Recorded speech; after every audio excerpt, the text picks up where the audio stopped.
Welcome to Access FSU, the podcast for the Office of Accessibility Services at Florida State University. Your hosts are Accessibility Specialist Shannon Bernick and Accessible Technology Coordinator Kimbu York. We are here to shine a solutions-oriented spotlight on issues and concerns for university students of all levels, including undergraduate, graduate, postgraduate, and non-degree seeking. Thank you for joining us.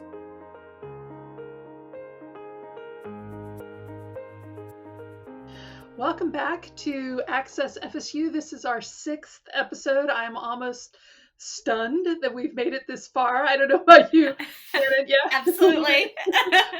we had this wild and crazy idea, and we got a few episodes under our belts, and now suddenly we're at episode number 6. So I'm really proud of the things that we're putting together, and I think we're putting some good stuff out there for the students. I'm sure Shannon has got more on deck for us with that.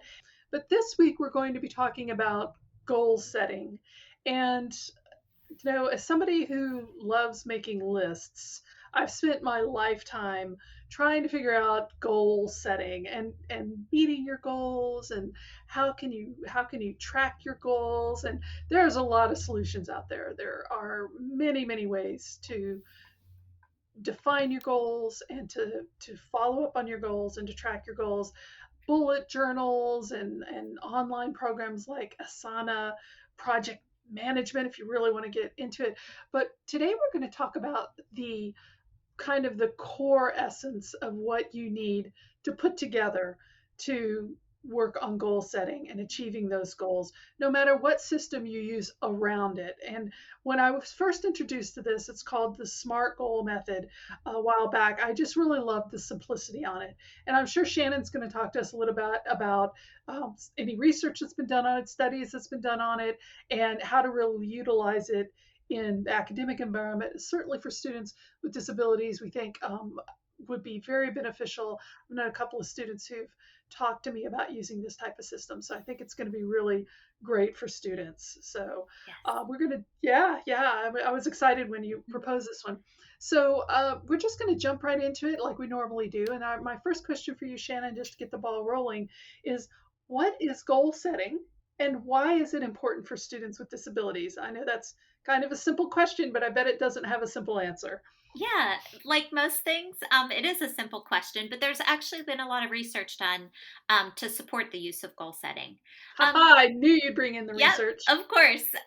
So put very simply, goal setting is simply a plan for accomplishing an objective.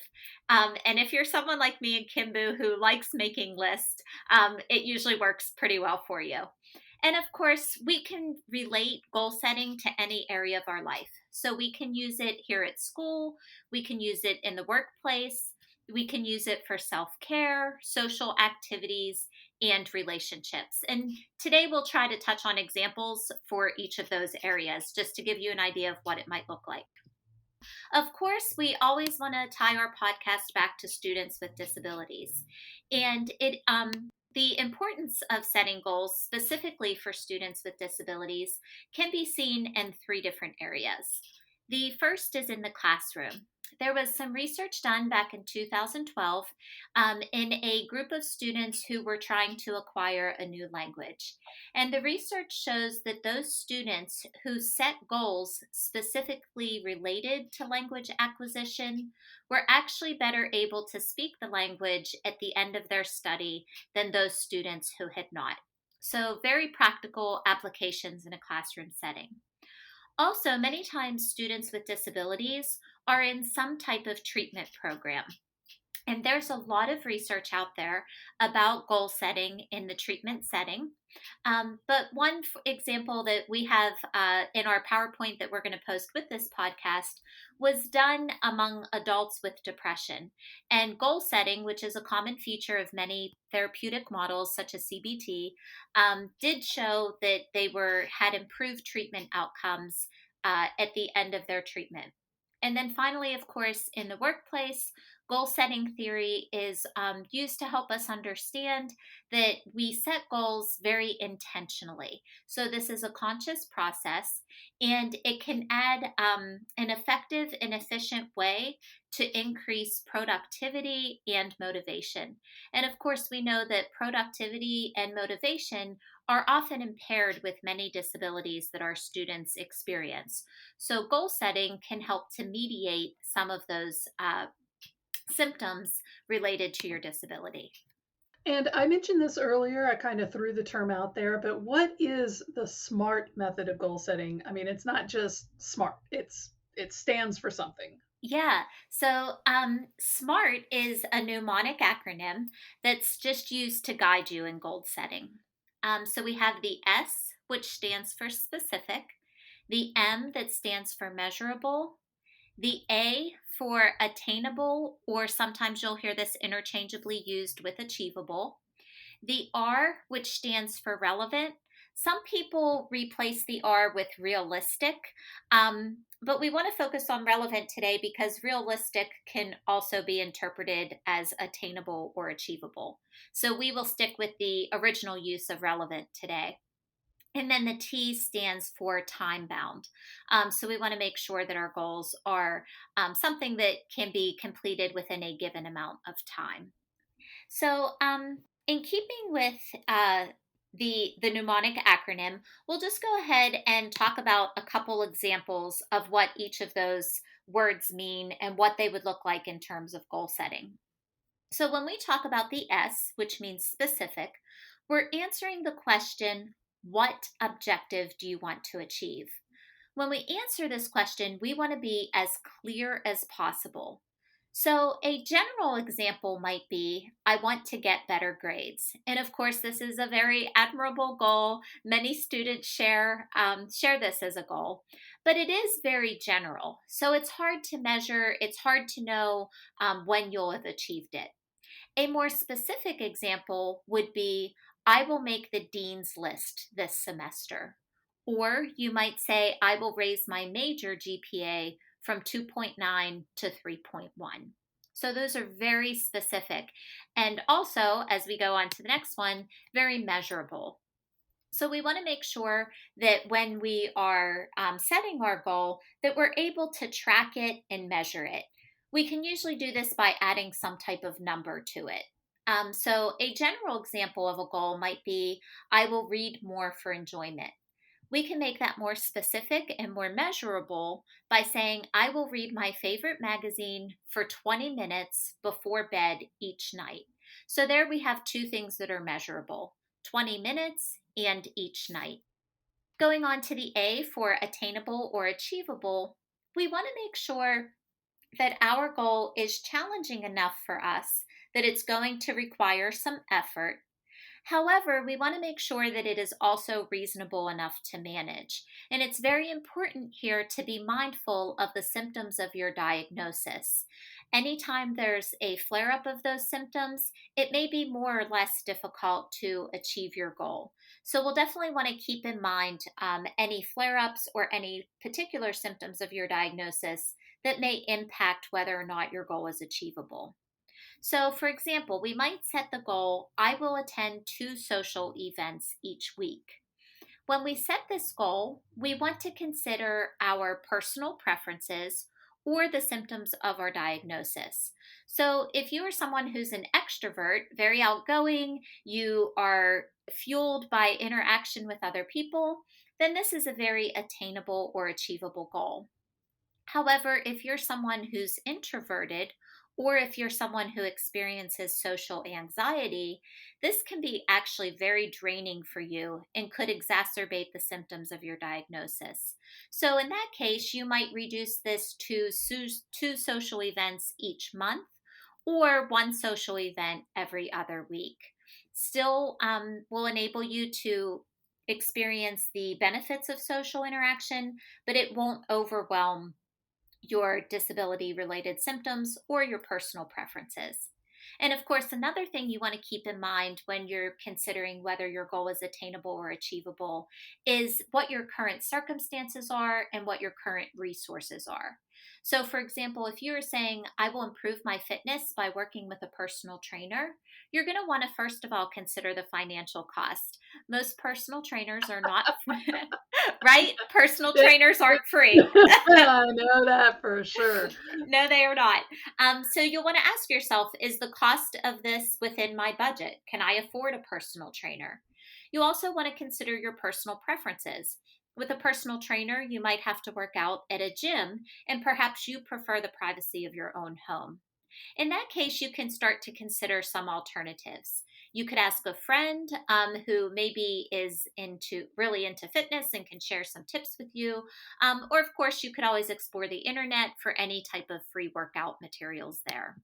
Yeah, there's lots of apps these days that are kind of like personal trainer. They're just Yes. programs that offer things for students to work out at. So if you're a loner like me, that might be an answer. Yeah. And of course, if you are setting a goal that is related to physical fitness, you always want to make sure you talk to your doctor first, Mm, especially to yeah, consider those symptoms of any diagnosis you might have. yeah, for sure. And then coming back to the R, as I said, some people use the word realistic for the R, but that's mostly covered under attainable or achievable. So the R was originally intended to stand for relevant.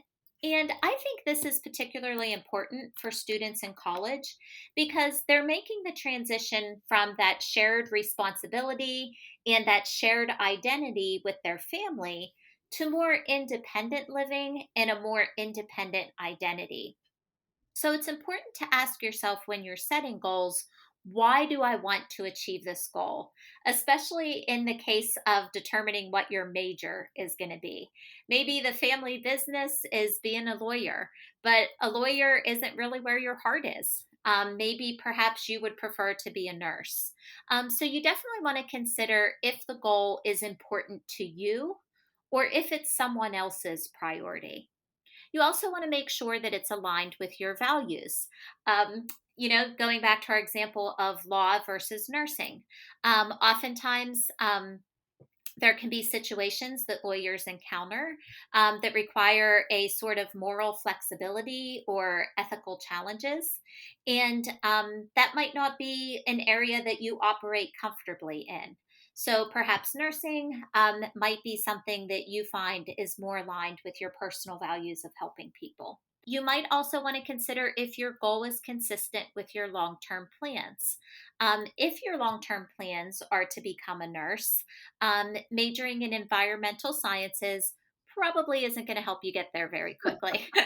So you'll want to make sure that your goals are relevant in the sense that they are your priority and they're consistent with your values and also consistent with your long term goals. And then finally, the T is for timely. So this answers the question, when will I achieve my goal? And generally speaking, we want to make sure that we give ourselves adequate time to achieve it, but not so much time that we can skate on the work towards it. You'll also want to consider your current circumstances and resources to determine if it's possible for you to achieve your goal in that amount of time. So, for example, if you've set a goal to run a 5K, you might need to extend your timeline if you have the flu for 10 days and you have to sit out your training. However, if training is just going exceptionally well, you might consider shortening your timeline and doing the race sooner than expected. And this really requires some mindfulness, listening to your body, listening to your emotions, and just determining what is best for you in the moment. And of course, you can always talk to your doctor or your mental health provider to help work through some of those questions or concerns. Another thing you'll want to consider more specifically is when during the day will I work towards my goal? So if you set a goal that you are going to train for the race at 6 o'clock in the morning and you're not a morning person, it's probably not going to go so well for you. So you might I want to, take it from experience. I am not a morning person. I get yeah, up to walk my dog. You're not going to get much more out of me than that. So every time I try to set morning goals, somehow I just sleep through them. I don't understand. Exactly. Like anything before my morning tea is not going to happen. Yeah. So I can relate to this one. So, more realistically, you might just say something like, I'm going to work out during lunchtime instead. And just a reminder, I know we're going over a lot in this. We will be posting both the PowerPoint and as a PDF and as a Word document on our website. And the transcript for this as well. So if you're having trouble following along and keeping up with it, just listen to what we're saying, then go back, grab the transcript or the downloads, and you'll be able to refresh everything that we're talking about here. So don't get too stressed out listening to all the things we're going over right now. I think, but the next thing that we're getting to is that is a lot. And especially if you have the big goals and the students that we have, I'm happy to say most of our students do have big goals. They want to go out, they want to change the world, doing it one step at a time. How can they stay motivated through the long haul? Because some goals are easy and short, improve your GPA. Some are big, become a nurse. How do you stay motivated as you go along that path? Yeah, so absolutely. There's a lot of different ways to stay motivated. Of course, I'm going to go back to some research with it, and and so there, a clinical psychologist, Dr. Gail Matthews from the Dominican University of California, conducted a study that showed that those who write down their goals and share them with a friend, as well as providing updates for that friend, were on average 33% more successful when it comes to accomplishing their stated goals compared to those who simply formulated the goal. So, writing them down, and this can be, you can make this fancy, as like the sense of a bullet journal, or it can just be, on a sheet of notebook paper, but just writing those down and then sharing them with someone. Now, the sharing them with someone, I think, gets a little tricky, because we all have people in our lives who build us up, and we all have people in our lives who tear us down. We want to make sure when we're working towards a goal that we're sharing with the people who build us up. This is especially important because inevitably there will be setbacks as you work towards a goal. All of us experience them. Sometimes life just happens. Sometimes the symptoms of a disability flare up and we need to manage those. So we want to be sure that we're sharing with people who will build us up and support us during those setbacks. Sometimes when people are working towards a goal, they really like to talk about it on social media. And we did our last podcast or two was about finding the balance in social media use, and this is definitely one of those times where you want to be mindful of what you're posting on social media. This is because it opens it up to a much wider audience, so you don't have as much influence over who is reading it and how they're going to respond to it.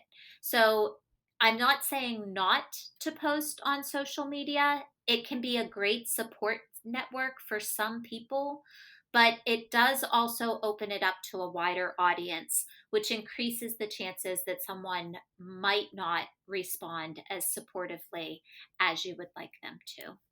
Another great way to stay motivated is to create a vision board. And you can actually find tons of examples of these online if you just Google the term vision board. And it's simply what it is you just find a sheet of paper, a piece of cardboard, poster board, a trifold, however fancy you'd like to get. And then you sit down and you think about what you want in life. And that of course is part of goal setting, where you want your life to go, where what you want it to be like. After you've set your goals, you go out and you find materials to fill that board with. So you can use things like magazine cutouts, you can print off quotes from the internet, anything that's going to inspire you. And then you're going to arrange those in a creative, artistic way that speaks to you on your vision board. You can add any kind of embellishment that you'd like. And then you're going to display it in a prominent place so that each day you can see it and you can spend a few minutes reflecting on what your goal is and what you're working towards. So it provides a bit of inspiration, a bit of motivation for you. Yeah, that's it's a big one to stay motivated. I do use social media, but I think it's very important. The caution that you put into that is, I know the people I'm sharing it with, and I don't care about the people I don't know. And so for me, it's a very comfortable thing. If I was first sharing it in areas where I didn't wasn't familiar with the people, it wasn't quite as much a closed circle, it would be very scary because yeah, you're right. People can be very concern trolling is a word I tend to use a lot in those types of situations. So it's Yes. worth being careful and making those choices. I think that's a huge important part of motivation. I hadn't really thought of it until you said. I'm like, yeah, share who you share it with. That's really important. Yeah. And this one, moving on to the next question, but this one seems obvious. How will students know when they've reached a goal?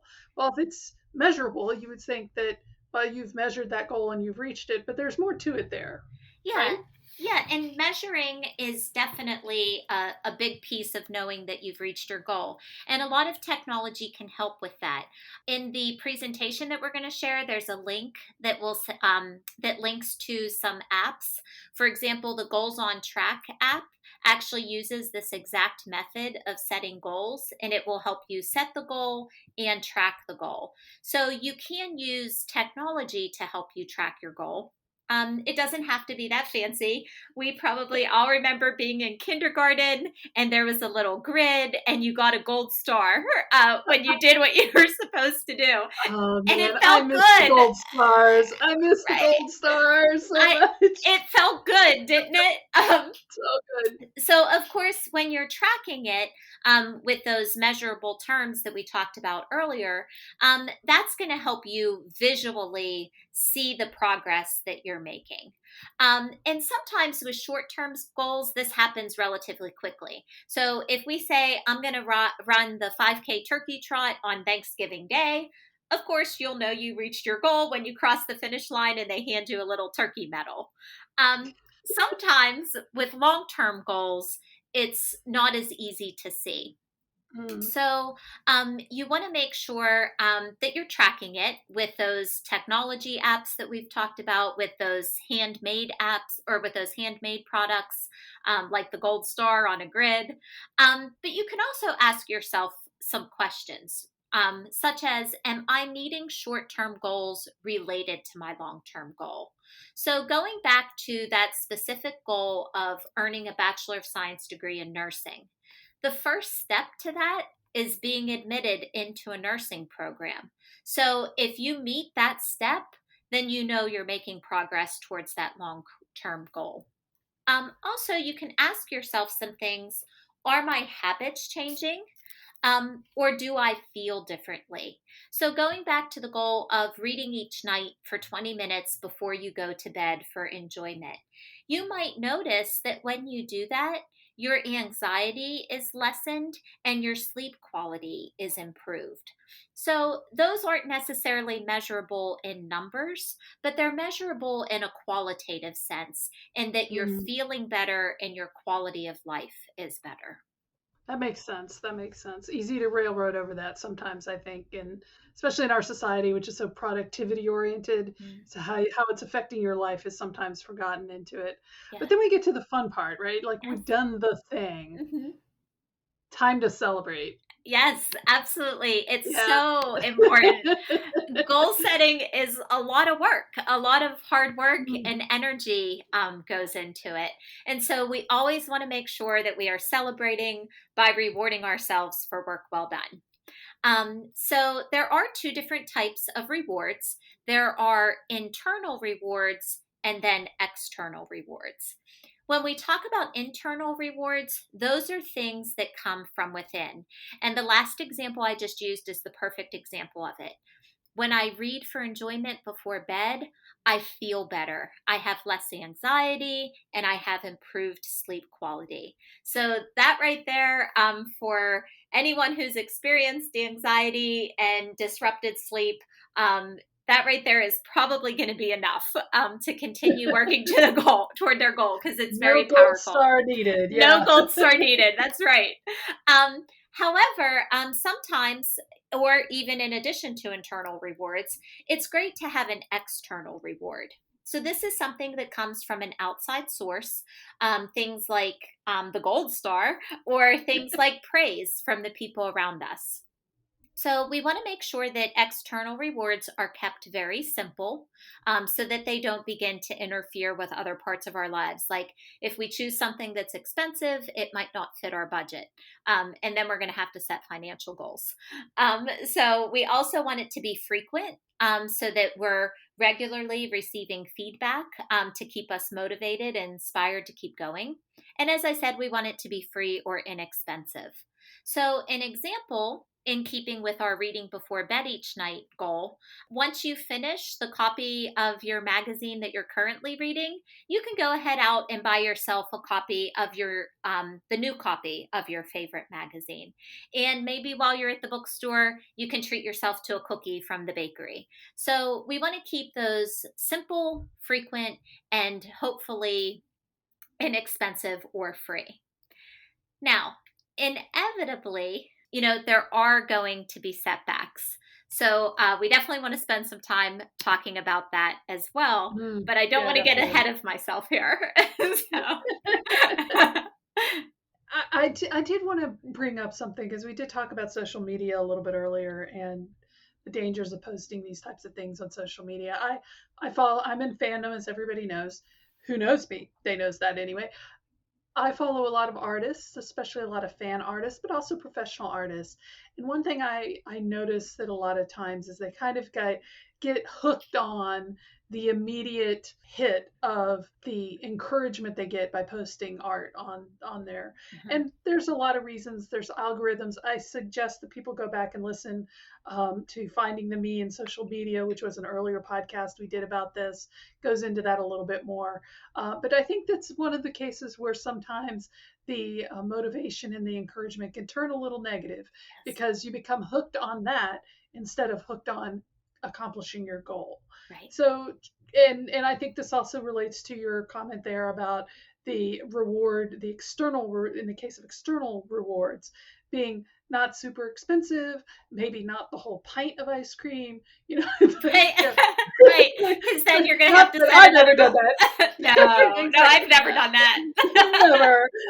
But kind of look at what are you really reaching for as your goal? What is really motivating for you? Are you trying to get that immediate serotonin hit of somebody loving, clicking like, or buying yourself the cookie, or is it really the goal itself? And just a little Right. bit of something that I thought when you were talking about that there. So, but let's go back. Let's step back a little bit and talk about what happens when setbacks occur, because Yeah. yeah, they do. I mean, it's just like you were saying earlier, life happens. If Yeah. you're dealing with a disability, you may end up in a class where it's more difficult for you to keep up with it than you expected it to be. Or if you have a chronic health issue, just a flare up happens, and it becomes really easily to get discouraged. So, what is some advice you've got for us along those lines? Yeah, so I think exactly what you've said. Life happens sometimes, and anyone who has set a goal, especially one that's challenging enough to require effort, knows that it can be difficult. And sometimes, depending on the symptoms of a diagnosis, it can especially make it even that much more difficult as we try to manage those symptoms and still work towards our goal. So, one thing you can do in advance before the setbacks happen is something called mental contrasting. So, mental contrasting is when we sit down and we anticipate what might be an obstacle for us. So, for example, if we're setting that goal of running a 5K race and we say that we are going to do our training runs at 6 o'clock in the morning, well, a big setback for me would be that I don't like to run in the morning. I like to wake up slowly with my alarm clock that just slowly gets brighter and has the nice sound of ocean waves. And then I like to sit and have my tea. So for me, anticipating an obstacle would be working out in the morning. Hmm. That's just not going to fly with me. So I would come up with a solution prior to it happening. So I might say, I'm going to do my run during lunchtime, or I'm going to do my run after dinner at 6 o'clock in the evening instead of 6 o'clock in the morning.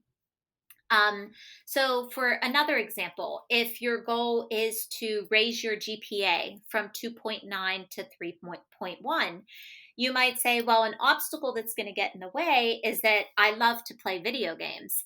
And when I'm playing video games, I lose track of time. So, losing track of time, of course, means that it's eating into your work time for school. So you might, in that case, set a timer. When you sit down to play the video games, you set a timer for 30 minutes, and that's it. When the timer goes off, you're done and you go back to your work.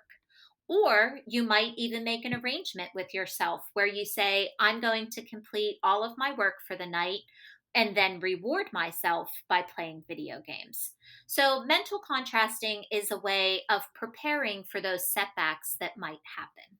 So, and here's something, I don't know if I'm going off script with you here, but it does bring to mind of things unexpected when you don't know what you don't know, and it negatively impacts your motivation or your goal setting. Is how does somebody get back on track? Yeah. And getting back on track is super important, right? Because sometimes once we get discouraged, it's hard to find that motivation or that inspiration again. So, some of the things you can do, if you've created one of those vision boards that we suggested, you can go ahead back and just look at it. Just spend a few minutes reading the quotes that you put on it. Spend a few minutes looking at the pictures you chose and thinking about why you chose them. And oftentimes, this will reignite your motivation. It will give you that inspiration and that encouragement to continue going. Another thing to do is that if you've been tracking your progress either through an app or through um, another form that you've created, you can go back and look at that progress so that you can see all that you have accomplished to this point. One of my favorite quotes is only look back to see how far you've come. So it's a great Oh, that's good. yeah, Yeah, I it's like a that. I great like that. quote. Love it.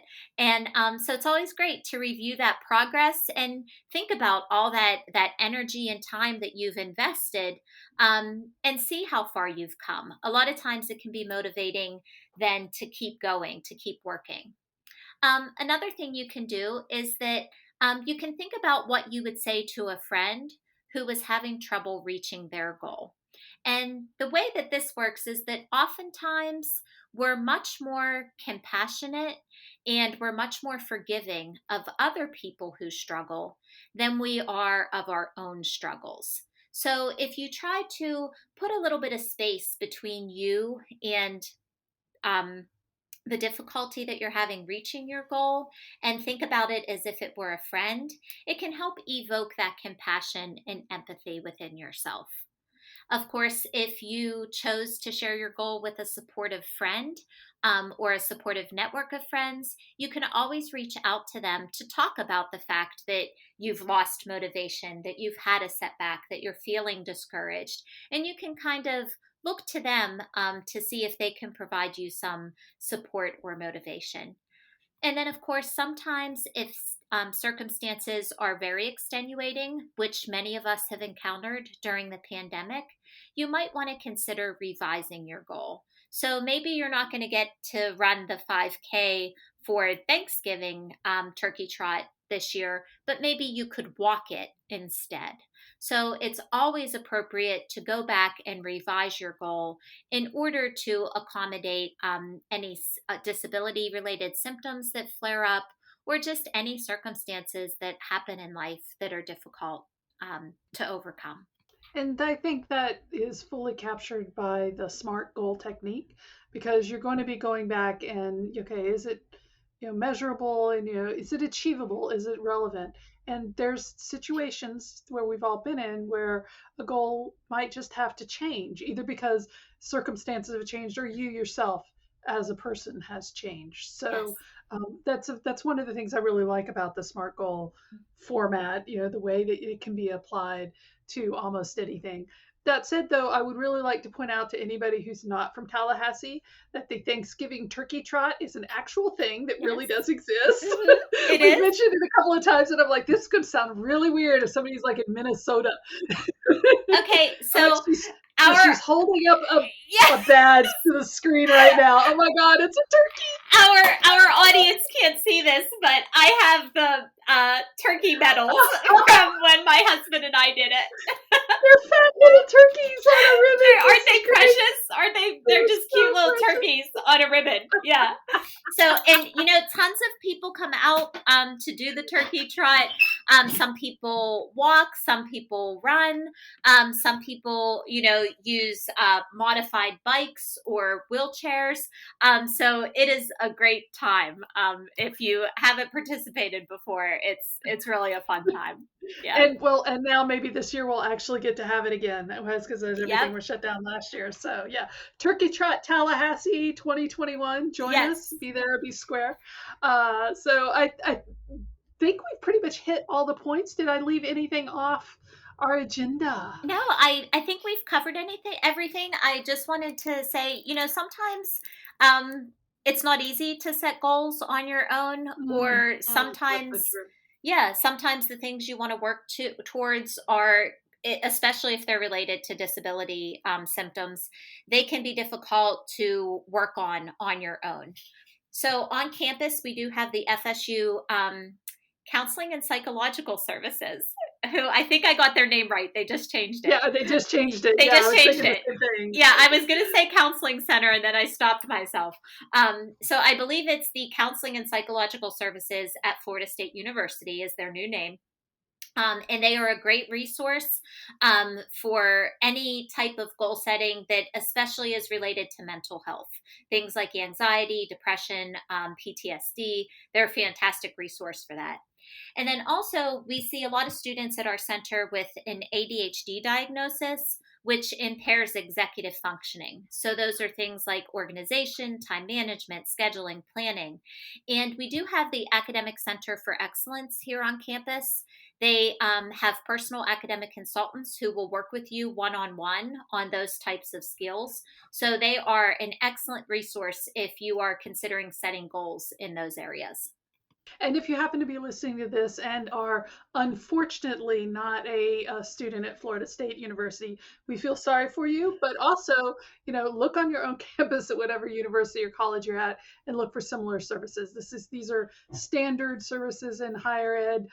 So if you're not here with us, look around and see what's available to you, because I'm sure there's something out there that can assist you with whatever you're doing. And of course, like throw out for the OAS here, the Office of Accessibility Services, Shannon is one of our accessibility specialists, and I know that you also spend time when you're able to assisting students on some of these issues when they come up or when they're having hurdles presented to them in the classroom. So if you're registered with our office, if you're registered with any disability services office at your institution, always turn to them if you're not sure who to turn to, because we've got the goods. We can get you where you need to go. Absolutely.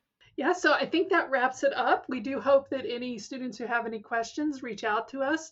I do mention it in our closing, but our email is oas@fsu.edu.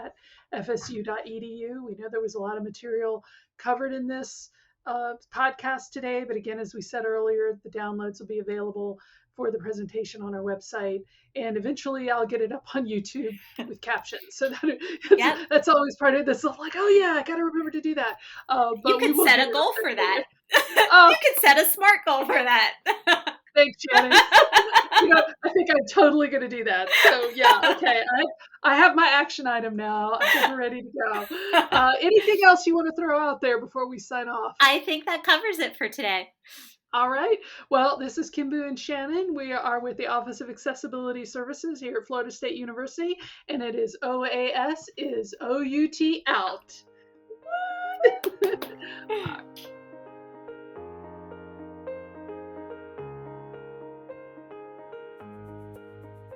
Thanks for listening to the latest episode of Access FSU. Did you find it interesting, helpful, insightful? Please let us know by emailing our office at oas@fsu.edu. We are always looking for feedback on issues and suggestions for future episodes. Don't forget to subscribe to our show on your favorite podcast app, including iTunes, Stitcher, and Spotify. For more information about the Office of Accessibility Services at Florida State University, visit our website at https://dsst.fsu.edu/OAS. We appreciate you taking the time to join us today.